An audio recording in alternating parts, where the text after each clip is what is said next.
अब अगर हम कुछ भी देखें, कोई काम करने से पहले हम लोग उसकी प्लानिंग तो करते ही है, और बिना प्लानिंग के अगर कोई काम कर ले तो मेरे हिसाब से तो वो सक्सेसफुल नहीं होता है, ठीक है। तो रिसोर्स प्लानिंग है वो काफ़ी इम्पोर्टेंट है। अगर रिसोर्स का इस्तेमाल करना है तो उसके लिए हम लोगों को क्या करनी होगी, प्लानिंग करनी होगी। तो रिसोर्स प्लानिंग की अगर एक छोटी सी डेफिनेशन दे तो इट इज़ अ टेक्निक और स्किल ऑफ प्रॉपर और जुडिशियस यूज़ ऑफ रिसोर्स। यानी रिसोर्स प्लानिंग के बाद बात करें तो एक वो टेक्निक है, ठीक है, या फिर स्किल है जिसके थ्रू हम लोग क्या कर सकते हैं, प्रॉपर यूज़ कर सकते हैं। जैसे कि अभी घर के अंदर हम लोग बात करें कि भाई लॉकडाउन चल रहा है, तो घर के अंदर मम्मी है वो क्या कर रही है, कि जो हमारे पास में रिसोर्सेज अवेलेबल है, ठीक है, तो उस रिसोर्सेज का ढंग से इस्तेमाल कर रही है। यूँ नहीं कि खाना है वो बहुत ज़्यादा ओवर बना रही है, लिमिटेड यूज़ के अंदर राशन का यूज़ किया जा रहा है ताकि क्या हो सके भाई ये लॉकडाउन एक्सटेंशन हो सकता है। क्योंकि अभी भी कुछ लोग हैं वो क्या है कि लॉकडाउन का पूरी तरीके से पालन नहीं कर रहे, घर के अंदर ही रह रहे हैं, और कुछ है वो जो क्या कर रहे हैं, बाहर है वो घूम रहे हैं, ठीक है। तो ऐसे लोगों के चक्कर में जो बाहर घूम रहे हैं, ठीक है, इसकी वजह से हम लोगों को काफ़ी बार क्या हो रहा है, प्रॉब्लम है वो हो रही है, ठीक। फिर need for resource planning, need for resource planning के अंदर हम लोग अगर बात करें तो डेफिनेशन तो हमारी क्लियर हो जाती है कि भाई एक टेक्निक है, स्किल है, जिसके थ्रू हम लोग क्या करते हैं, प्रॉपर और जुडिशियस यूज़ करते हैं। सिंपल सा शादी के अंदर ही जाते हैं, शादी में काफ़ी बार है वो खाना कम पड़ता है तो कंदोई महाराज है वो कुछ अपना दिमाग चला कर है वो क्या करते हैं, चीज़ को एक्सटेंड है वो कर देते हैं। तो उस समय क्या होता है, एक प्लानिंग वो चलती है उसकी कि भाई हमने तो फिर भी 1000 लोगों का खाना बनाया था, फिर भी 1200 लोग आ गए, तो उन 200 लोगों के लिए क्या होता है कि एक नया टाइप का जुगाड़ है वो लगाया जाता है। अब नीट के बारे में बात करते हैं, वही डेफिनेशन से हमें समझ में आ जाता है कि भाई सबसे पहला पॉइंट, रिसोर्सेज जैसे पहले ही बताया था कि अनलिमिटेड तो है नहीं, वो लिमिटेड है सप्लाई के अंदर। तो हमें उसका क्या करना है, लिमिटेड है सप्लाई में, तो इसीलिए हमें प्लानिंग करनी होगी। Next, most of the resources are unevenly distributed over the country. यानी कुछ जगहों पर तो क्या है कि बहुत सारे रिसोर्सेज अवेलेबल है, कुछ जगहों पर बिल्कुल ही नहीं है। एक कंट्री में कुछ रिसोर्सेज अवेलेबल है तो एक कंट्री में कुछ रिसोर्सेज अवेलेबल नहीं है, ठीक है। तो इसके लिए हम लोगों को क्या करना होगा, प्रॉपर प्लानिंग है वो करनी होगी। Third point, over utilisation of resource में lead to pollution of environment. यानी जब ओवर यूटिलाइजेशन हम करेंगे, माइनिंग करेंगे या फैक्ट्रीज वगैरह रन करेंगे, तो उससे क्या होगा, पॉल्यूशन है वो हद से ज़्यादा लेवल में बढ़ जाएगा, और जब पॉल्यूशन हद से ज़्यादा बढ़ जाएगा तो वो हमारे एनवायरनमेंट को भी क्या करेगा, बहुत नुकसान है वो पहुँचाएगा। Next fourth point, planning of resources also required to become self dependent. Planning of resource है वो ज़रूरी है ताकि हम क्या हो सके, सेल्फ डिपेंडेंट है वो बन सके, आत्मनिर्भर है वो बन सके। ताकि क्या हो कि अगर हम लोगों के पास में जो रिसोर्स है उसको ही यूज़ करके क्या हो, हम अपने फ्यूचर को है वो डेवलप कर सके, इकोनॉमिकली हम लोग क्या हो सके, आगे बढ़ सके। तो प्लानिंग ऑफ रिसोर्स है वो रिक्वायर्ड होती है ताकि हम लोग क्या बन सके, सेल्फ डिपेंडेंट है वो बन सके।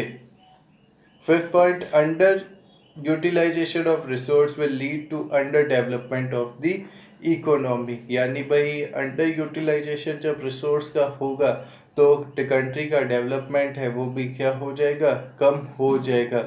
मतलब कि भाई या तो ओवर करो तो भी नुकसान, कम करो तो भी नुकसान। तो मतलब अति सर्वतो वर्ज्यते, यानी ज़्यादा तो हमें क्या है कि यूज़ करना ही नहीं है, ठीक है। और कम भी करोगे तो भी चीज़ खराब हो जाएगी कि घर के अंदर भाई कोई सामान को हम सोचते हैं बाद में यूज़ करेंगे, बाद में यूज़ करेंगे, और फिर जब बाद में यूज़ करते हैं तब पता चलता है वो चीज़ क्या हो गई, खराब हो गई।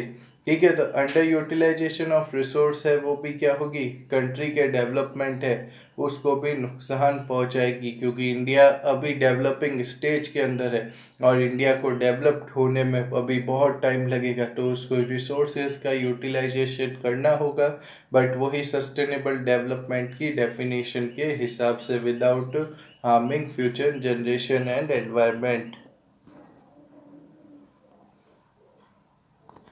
अब इम्पोर्टेंस के बारे में बात करें, ठीक है, कि भाई कुछ इम्पोर्टेंस वगैरह के बारे में प्लानिंग है वो कहा गया कि भाई एक स्ट्रेटजी है जो कि जुडिशियस यूज़ ऑफ रिसोर्स के हिसाब से है। यानी जुडिशियस यूज़ का मतलब है न्याय संगत, जिसकी ज़रूरत है उसके हिसाब से रिसोर्स क्या होना चाहिए, अवेलेबल होना चाहिए और वो यूज़ कर चाहिए।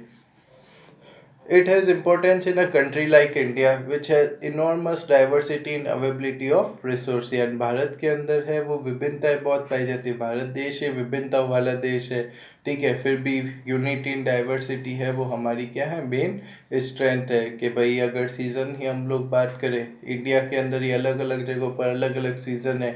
इंडिया में एक जगह पर है वो क्या कर रही है, स्नोफॉल हो रही है, तो दूसरी जगह पर है वो क्या हो रहा है, हॉट क्लाइमेट है वो काफ़ी ज़्यादा होता है, ठीक है। तो फीचर्स अलग अलग पाए जाते हैं, तो उस हिसाब से रिसोर्सेज भी अलग अलग एरियाज में बटे हुए हैं। अब कुछ एरियाज है जैसे जहाँ पर बहुत सारे रिसोर्सेज पाए जाते हैं, पर वहाँ पर कुछ रिसोर्सेज है वो नहीं पाए जाते हैं, ठीक है। अगर एक सिंपल सी बात करें, क्या इंडिया का अगर ईस्टर्न पार्ट की बात करें, इंडिया के ईस्टर्न पार्ट वगैरह पे, तो वहाँ पर काफ़ी ज़्यादा रिसोर्सेज अवेलेबल है, but lack of technology, human resource नहीं होने की वजह से वो एरिया डेवलप नहीं। और वहीं पर अगर हम वेस्टर्न पार्ट की बात करें तो यहाँ पर रिसोर्सेज इतने अवेलेबल नहीं है, बट ह्यूमन टेक्नोलॉजी अवेलेबल होने की वजह से आज वो काफ़ी ज़्यादा रिच एरियाज में आ जाते हैं। जैसे कि हम लोग बात करें, गुजरात है, महाराष्ट्र है, ठीक है, यहाँ पर क्या है, रिसोर्सेज इतने अवेलेबल नहीं है, बट फिर भी ये क्या है, इंडिया की एक तरह से इकोनॉमी को स्ट्रेंथ करने में मेन स्टेट रोल प्ले कर रहे हैं। वहीं पर अगर हम लोग बात करें उड़ीसा, झारखंड वगैरह इनकी, छत्तीसगढ़, तो यहाँ पर रिसोर्सेज तो बहुत अवेलेबल है, बट यहाँ पर शायद ह्यूमन रिसोर्सेज प्रॉपरली नहीं है या उसका प्रॉपर यूटिलाइजेशन नहीं हो रहा है, जिसकी वजह से वो स्टेट अभी भी क्या है, डेवलप नहीं हो पाए है। There are some reasons which can be considered self-sufficient in terms of availability of resource, and there are some reasons which have acute shortage of some vital resource। यानी कुछ जगहों पर तो क्या है, जैसे अभी बताया कि बहुत सारे रिसोर्सेज है वो अपना घर है आराम से चला सकते हैं, ठीक है, बट कुछ स्टेट्स है वहाँ पर क्या है कि वो रिसोर्सेज अवेलेबल नहीं है। पर हमें तो क्या देखना है, हम पूरी इंडिया को साथ में लेकर चल रहे हैं, तो जिसके पास में ज़्यादा है उससे लेकर हमें क्या करना है, कम वाले को देना है, और जिसके पास में उस एरिया में कुछ ज़्यादा है तो उससे लेकर उस कम वाले को देना है। ये प्लानिंग हमारी होनी चाहिए। This call for balance resource planning at national, state, regional and local level. और उस हिसाब से क्या चलेगी, एक प्रॉपर प्लानिंग चलती है कहाँ पर, नेशनल लेवल पर, स्टेट लेवल पर, रीजनल या लोकल लेवल है वहाँ, ठीक। तो भाई ये तो हमें क्लियर हो गया कि भाई रिसोर्स प्लानिंग है वो क्यों ज़रूरी है, ताकि सब